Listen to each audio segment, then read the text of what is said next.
मी हरिवंश दिनकरजींने इयत्ता 9वी ख या वर्गात शिकतो। ज्ञानेश्वरांनी लिहिली ज्ञानेश्वरी, ज्ञानेश्वरांनी लिहिली ज्ञानेश्वरी, तुकोबांनी रचली गाथा। ज्ञानेश्वरांनी लिहिली ज्ञानेश्वरी, तुकोबांनी रचली गाथा। माय मराठीच्या चरणी आज ठेवितो माथा, आज ठेवितो माथा। आज आपण बघत आहोत की आज इंग्रजी भाषा ही जागतिक भाषा बनली आहे। आपला भारत देश, आपल्या भारताची राष्ट्रीय भाषा हिंदी असली तरी मातृभाषा ही मराठी आहे आणि त्या मराठी भाषेचे प्राबल्य आजकाल कमी होत चालले आहे। आपण बघत आहोत आता आपल्या शाळेचे उदाहरण बघा। आपल्या ज्या वर्गाला जास्त तुकडे आहेत त्या सर्वात जास्त इंग्रजी माध्यमाच्या म्हणजे सेमी माध्यमातच आहे आणि फक्त एकच तुकडी आपल्या शाळेमध्ये मराठी माध्यमाची आहे। यावरूनच आपल्याला लक्षात येते की इंग्रजीचे प्राबल्य किती कमी झाले आहे।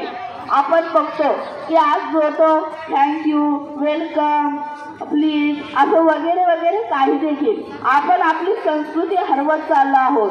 त्या मराठीला काय वाटत असेल, पण ती जपून ठेवा अंधार पार झाला, दिवा जपून ठेवा अंधार फार झाला। आले चहुदिशांनी तुफान विदेशी भाषांचे, मराठी जपून ठेवा, मराठी जपून ठेवा।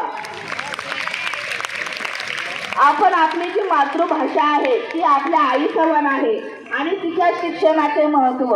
दोन मित्रांचा संवाद चालू असतो। तो म्हणतो, अरे तुझं नाव काय?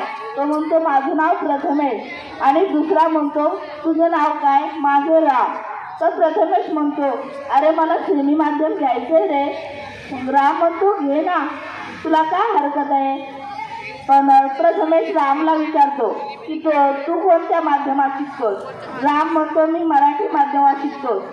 प्रथमेशच्या तोंडून अचानक शब्द निघतात, हे तू मराठी शिकतोस?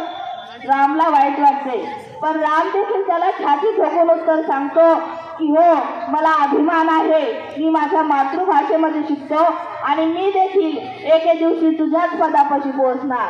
असं काही नसतं की ज्याने इंग्रजी माध्यम घेतलंय तोच पुढे चालून मोठा होईल।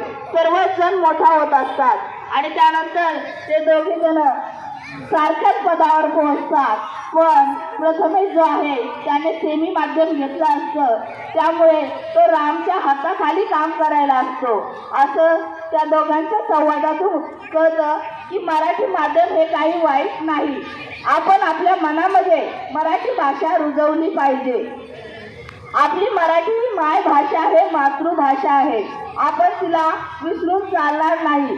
तिचे वर्चस्व, माझी मराठी माय मराठी, माझी मराठी माय मराठी, का झाली आज ती दरवाजा मागची काठी, का राहिली फक्त ती काही प्रदेशासाठी, महाराष्ट्रासाठी। महाराष्ट्रात देखील काही ठिकाणी मराठी भाषेचे अतिशय वर्चस्व कमी होत जातंय। आपल्याला इंग्रजी तर येत नाही, पण आपण व्हॉट्सअपवर चॅटिंग करायला लागलो तर आपण इंग्रजीमध्येच मराठीचं शब्द टाकतो। तुझं जेवण झालं का? काय जे आणि एक टाकायचं आणि जेवण झालं का? काहीही करायचंय। त्यामुळे आपल्या इंग्रजी भाषेचं प्राबल्य कमी होऊन देऊन चालणार, मराठी भाषेचं प्राबल्य कमी होऊन देऊन चालणार नाही। दोन्ही भाषाला समान सुंदर मानावे। धन्यवाद।